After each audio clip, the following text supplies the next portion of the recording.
Hello all, my name is Arpit Kumar Jain and our project is gender detection from face image.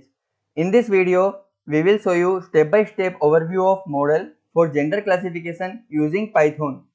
We will do general classification on the real-time camera, but before explanation, I will show you a quick demo of the final product. You can see my face labeled as man with accuracy almost 100%. And in this pic you can see woman with accuracy 100%. Let's take a look at the dataset. You can see two folders here. Inside main folder there are thousands of pics, and similarly for woman folder there are almost over 1000 pics here also. This dataset is taken from Kaggle. Now with this dataset we are going to create a model to predict real-time face image as man or woman. We will first pre-process the data. In this part we will convert all images into arrays. So I created a train.py file. In this file at first I created a file with required some imports. After that we just create two lists here. One is the data list and second one is the labels list.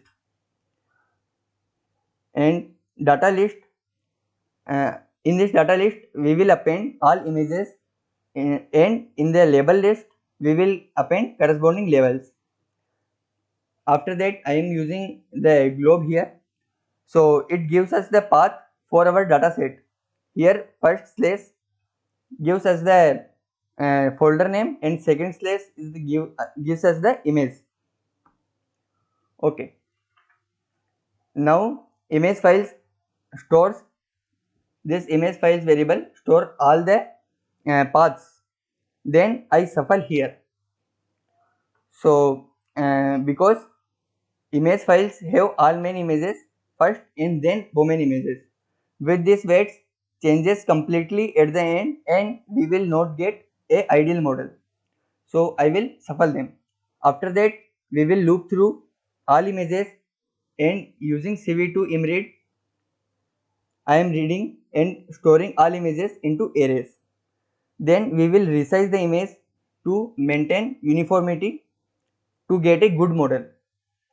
For that I initially gave image dimension as 96, 96 and 3.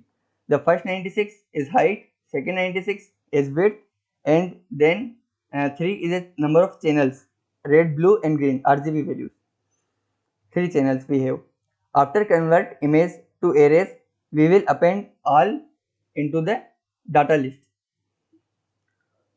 Then we will look at path and give label as 1 for women and 0 for men. Now for deep learning processing, we will convert data and labels list into arrays using NumPy. For feature scaling, we divide by 255 here because every image has pixels value from 1 to 255. After this, we need to use test and train split from sklearn to split testing and training data. We give test size equal to 0.2, means 20% data for testing and 80% data for training. Once this done, we convert labels train y and train x into two categorical values, and it represents first as men and second data as women. If first one is 1, then it's man, and if second one is 1, then it's woman. We do this because we have two neurons in our final product layer. Converting this is easier for us to process. And other thing is we are going to use image data generator. So image data generator is basically used whenever we have lesser number of images in our data set it kind of generate lots of images by changing its parameter like angle, rotation, flipping, and we will save it into object called AUG. After that data processing, we will do modeling, which is discussed by Kartikeya after me. Hello, my name is Karthike, and this is the project demonstration for E626 PRML. So basically, the title of the project is Gender Recognition from Face Images, and in this section of the demonstration, we'll be basically looking over the architecture that we have used for this task. So basically, in this section, we'll be going over the network parameters that we have used to design the CNN architecture, and like the various different layers that we have implemented, and what are the parameters of the CNN that we have used. Also, in this demonstration, we have basically implemented three different kind of CNN architectures for comparing which one is the best. So the first one being a very lightweight model, which is very short and has like very less parameters, which is very good for faster inference, but has like overhead in terms of accuracy. The second one being a medium range kind of model, which has more number of parameters and more layers than the first model of the first lightweight model, which has slightly better accuracy but has longer inference time. And the third one being a very large model, which with lots of layers and lot of parameters, which is basically focused toward more accuracy and higher inference times. So the parameters that we have used to design the CNN are as follows. So all of the three models that are demonstrated in this video are trained on more than 100 epochs. The learning rate has been set to a standard of 10 to the negative 3, and the path size is set to 64. And the images that are fed into the neural network are basically pre-processed through various data augmentation techniques like random cropping and random flipping. And so there are basically two different kind of images that are fed into the model. The first one being 96,96,3 size images, which are basically high resolution images, which are fed into the medium and the heavyweight model, and the 48,48,3 images that are fed into the lightweight model. And ReLU activation function has been used throughout the CNN layers, and except the last layer where sigmoid activation function has been used. The optimizer that is used in this video is Atom Optimizer. However, in the later part of the demonstration, my teammate would also show the effect of using different kind of optimizers like RMS prop and AdaGrad on our network. And the dropout rate is set to 0.5, and the loss is a standard binary cross entropy or log loss, which is quite frequently used for binary classification tasks. So first of all, coming to the lightweight model, it is a very short model, and this is the basic network architecture that has been implemented. So the image size is of very low resolution, as demonstrated here. It is 48,48 image size, uh, which is then convolved with a convolution filter of 3 cross 3, and then max pulled also on a filter of 3 cross 3 to produce this next block of tensor. And the same convolution layers are again followed, like convolution first with the 3 cross 3 layer, and then max pooling with the 3 cross 3 layer to eventually get this model. The last model, the last two 3 layers have been like flattened from this vector of 128 depth, and then which is like a fully connected layer, which is then finally mapped to this 2 length vector for binary classification. So the training accuracy in this case, in this model, comes out to be 96.2%, and the validation accuracy around 95.3%. And this is the training graph for this model, where we can see that the validation accuracy kind of fluctuates about the training accuracy up till the end, and the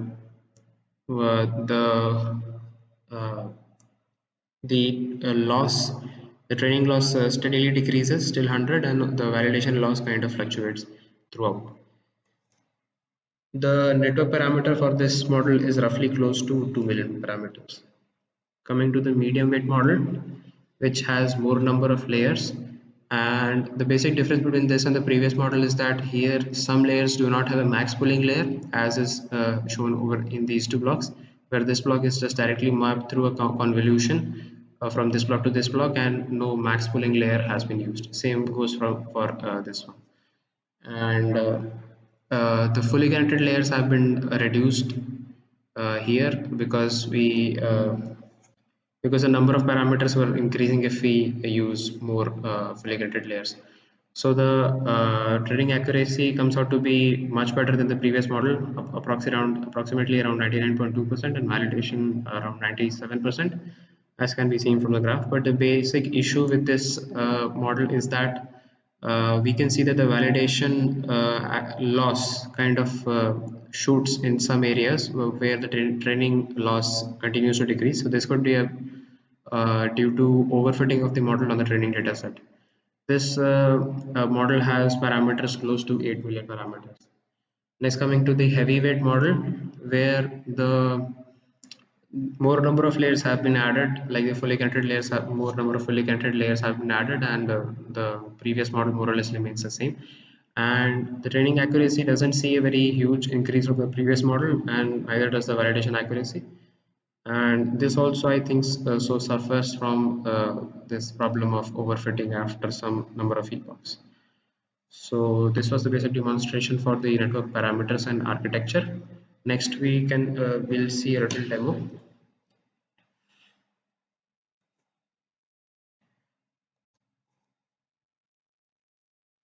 So this is for inference of a lightweight model,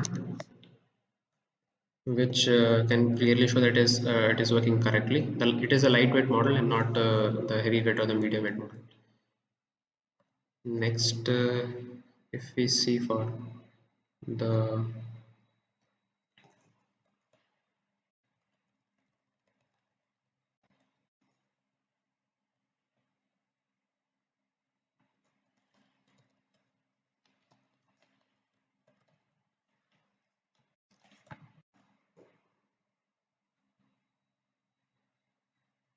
this is the medium weight model, which also classifies correctly.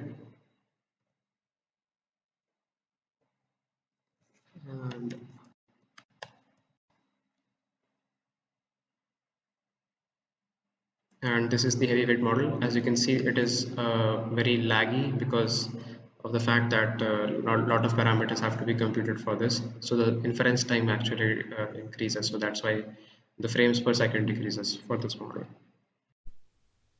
So after building the model, we are testing it with three optimizers, which is Adam optimizers, RMS prop optimizer, and the Adagret optimizer. So as you can see, we have plotted each of them's training loss and accuracy on a plot. So our Adam optimizer is turning out to be the best with an accuracy of 99.2% in the training set, and while RMS prop and Adagret is achieving only 98.26 and 90.79% respectively. So we have decided to move on with the Adam optimizers for a further steps. So as you can see in the arguments, Adam optimizer, we have specified a learning rate which is 10 power minus 3, and also a decay rate set to be learning rate upon the epochs, which is set to be 100. So we are then compiling the model, and the loss factor is calculated using the binary cross entropy method, which is a typical loss method for binary classification problems. And we have used the accuracy metrics over here. After that, we are fitting the generator over the model and using the training set trainx and trainy, and the batch size is mentioned over here as 64. So we are using a 64 batch size, and validation data is the testx and test_y obtained from the sklearn library earlier, and epochs we have set as 100, and we are storing the history of this model in a variable called h, and finally saving the model as gender detection dot model file. After that, we are using matplotlib to visualize. As you can see, we have visualized all the training loss and accuracy using the matplotlib library. So in each of these, this np.arange we have used for the x data, and we have fetched the history data history model from the h variable we have stored earlier, and we are like basically plotting the loss, validation loss, and accuracy, and validation accuracy, as you can see over here. Like this blue line denotes the validation loss, the red line denotes the loss on the training set, uh, and uh, and the gray line you can see is this accuracy of the on the validation set, while the remaining one is the accuracy on the training set. Finally, we are saving the plot file in a plot.png on our disk. Now let's see how to apply the model that we have trained for gender detection over live images. Here are the import statements. Here it will import few important libraries that we'll be using in the code base. Then in train.py we have already trained the model, and we have saved that model in gender detection.model. Here using the load model function, we'll load that model. Then this video captures the function of OpenCV. It will open the webcam. This 0 indicates that we'll be using here the primary camera. This parameter becomes important when there are multiple devices connected over a computer. Here we are using the primary camera, so the argument passed is 0.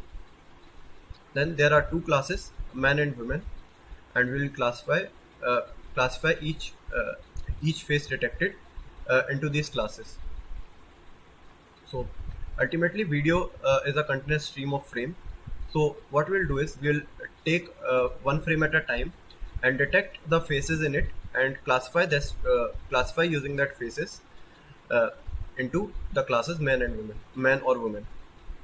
So here first off the frame is read using .read function. Then the face is detected over that frame using detect face. This detect face is a function taken from a library cvlib. So we have used that inbuilt function for the face detection. This face, what we get is a face. This is a list of the rectangles which it has formed over the face. Then we'll loop through each of the detected face. We'll get the coordinates of the rectangles. Here I'll show the small demo of the same. This bottom left corner is the start x and start y coordinate. This top right corner is the end x and y coordinate. So that is extracted from each of the face. Then the rectangle is drawn over the face with the green color and the thickness as 2. Then the region that we have over which we have drawn the rectangle, that region is extracted because that region is the face that we'll use for the classification. Then the face is processed. Various pre-processing steps are run, like during the training we have resized each of the image to 96 by 96. Here also each of the image that we have extracted will be resized to 96,96. Then the normalization is done, and other pre-processing steps are also done. Then after pre-processing, we use the model for predicting the class. It will return the confidence list. This list indicates that what is the confidence of the face lying in each of the class. Like as you can see here, the confidence that it will lie in class 1 is very high, while the confidence that it will lie in the other class is very less. So then we'll take the class which has the maximum confidence using the argmax, and we'll classify our face into that class. Then here is the label. We also over the rectangle that we have drawn over each of the face, we'll also put the label which indicates that what is the accuracy with which it has detected the class. Like the accuracy of the face detected as man is 99% or 100%. So we'll also write the same over the rectangle. And then that frame is rendered over the screen. So now I'll show the small demo of the same. Okay, so right now it is detecting my face with the accuracy of 99% as men, and uh,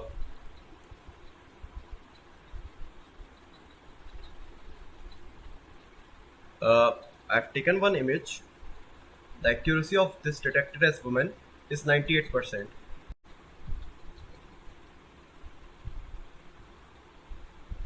We can also take multiple faces and the accuracy, and we can get the result like my face and the other photo face both are detected, both are classified into men and women with a good accuracy. So that's all for the demo.